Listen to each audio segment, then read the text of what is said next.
تو یہ self interest جو ہے وہ مطلب پورا کا پورا پریولنٹ ہے پوری سوسائٹی میں. اور ہمارے جو حکمران ہیں وہ انہوں نے اپنے آپ کو کوئی اربن پارٹیز بن گئی ہیں, کوئی رولر پارٹیز بن گئی ہیں, وہ ایک دوسرے کے خلاف وہ آ جاتی ہیں, لیکن جو انٹرسٹ ہے نیشن کا انٹرسٹ ہے اس کو کوئی نہیں دیکھتا. اسی طریقے سے اگر آپ جس طرح آئی تھنک ہمایوں خان صاحب نے بالکل صحیح انالیسس کیا ہے کہ اگر آپ جو پبلک سیکٹر کمپنیز ہیں جو بلیڈ کر رہی ہیں, اس میں کوئی راکٹ سائنس لگتی ہے کہ اس کو یا پرائیویٹائز کر دیا جائے, ٹرن اراؤنڈ کر کے پرائیویٹائز کر دیا جائے؟ نہیں کرنے دیں گے, کیونکہ اسی میں نوکریاں ہیں, اسی کے بیچ میں اور قسم کے کھانچے ہیں. وہ جب یہ آپ کا کیا خیال ہے کہ یہ جو 200-250 یا 300 بلین جو ہے اس کا پیپکو کا, یہ کیوں ضیاع ہو رہا ہے؟ یہ اس میں بجلی کی چوریاں ہو رہی ہیں, اس کے بیچ میں یہ بھتے ہیں, اس کے بیچ میں جو لائن لاسز ہیں, یہ کسی نہ کسی کی جیب میں تو جا رہا ہے نا. بجلی تو پروڈیوس ہو رہی ہے, خرچ بھی ہو رہی ہے, لیکن واپس تو یہ جو چیزیں جب ویسٹڈ انٹرسٹ اور حکمرانوں کی نااہلی. ہمایوں صاحب گو ہیڈ, میرے پاس ایک سوال, گو ہیڈ. دیکھیے اس ملک میں جو اکنامک امپروومنٹ ہوئی 2009-2010 میں, یہ ساری کی ساری ایکسٹرنل فلوز کی وجہ سے ہوئی. ہم نے اپنی سچویشن بہتر نہیں کی. میں نے 1000 بلین کی بات کی ہے, شوکت صاحب نے بھی فرمایا 300 بلین یہ پبلک سیکٹر انٹرپرائزز ہے.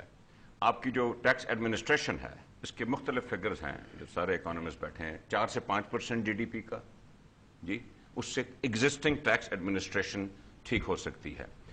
آپ کی 4-4.5 ٹریلین کی ایگریکلچرل اکانومی ہے, جی چلیں آپ اس میں سے 75-80% خرچے نکال دیں, 1 ٹریلین پیچھے چھوڑ دیں, 1 ٹریلین کو ٹیکس کریں 20%, 200 بلین روپیز آئے گا.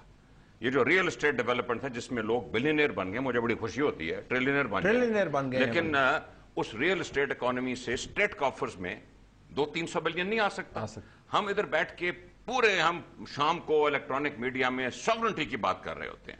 ہم امریکہ کو یہ کر دیں گے, پھر ہم ڈرون گرا دیں گے, پھر ہم ان کا جہاز گرا دیں گے, اور جو ریزولوشن انہوں نے سیکورٹی کاؤنسل سے لانا ہے پاکستان میں آنے کے لیے, وہ ہم ان کو موقع دے دیں گے بھی ہم نے تم پہ ویسی دعویٰ بول دیا, تم آ جاؤ. ٹھیک ہے, یہ آپ 1000 بلین کا بات کریں, اس سے اکانومی بھی ٹھیک ہوگی. دیکھیے آپ کو شوکت صاحب نے بالکل کہا کہ آپ کو سسٹینیبل, پاکستان میں آج تک سسٹینیبل گروتھ کبھی نہیں آئی. آپ کو 8-9-10% کی سسٹینیبل گروتھ چاہیے پاورٹی ختم کرنے کے لیے, ان امپلائمنٹ ختم کرنے کے لیے. آج کل کیا ہو رہا ہے, پیچھے 2-3 سال میں دیکھیں, investment as a percentage of GDP is down to I think 13-14%. Savings has come down. Now آپ کو فورن ڈائریکٹ انویسٹمنٹ چاہیے, آپ کو ایکسپورٹ اورینٹڈ اکانومی چاہیے, کیونکہ آپ کے اپنے وسائل سے تو یہ 8% گروتھ آئے گی نہیں. This is the direction we have to move on. اچھا, let me take a break ہے. بریک کے بعد ناظرین واپس آتے ہیں. ہندوستان کو میں نے مثال دی, 20 سال پہلے جو ہندوستان کے اندر تبدیلی آئی اس کی بنیادی وجہ یہ تھی کہ سیاستدانوں نے آپس میں مل کے ایک اکنامک کنسنسس کرافٹ کیا اور کہا کہ سیاست ہوتی رہے گی, معیشت کے جو بنیادی اصول ہیں اور جو بنیادی پیرامیٹرز ہیں ان سے ہم نے انحراف نہیں کرنا.